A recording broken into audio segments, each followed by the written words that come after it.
জয়পুরহাট শহরের নতুনহাট এলাকায় তুচ্ছ ঘটনাকে কেন্দ্র করে লোহার রডের আঘাতে জাহিদ হোসেন নামে এক হোটেল শ্রমিক নিহত হয়েছেন। রবিবার সকালে নতুনহাট এলাকায় কুসুম সুইটস হোটেলে এ ঘটনা ঘটে। এ ঘটনায় শাহিন নামের অপর এক হোটেল শ্রমিককে আটক করেছে পুলিশ। বিষয়টি জয়পুরহাট সদর থানার ভারপ্রাপ্ত কর্মকর্তা ওসি নূর আলম সিদ্দিক নিশ্চিত করেছেন।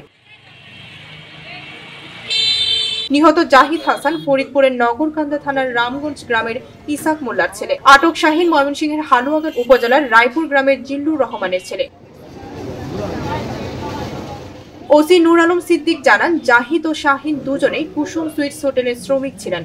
হোটেল চলাকালে হোটেল শ্রমিক জাহিদের সাথে পরোটা ভাজা নিয়ে অপর শ্রমিক শাহিনের কথা কাটাকাটি হয়। এক পর্যায়ে ক্ষিপ্ত হয়ে শাহিন তার মাথায় পরোটা ভাজার লোহার রড দিয়ে আঘাত করলে গুরুতর আহত হয়ে জাহিদ লুটিয়ে পড়েন।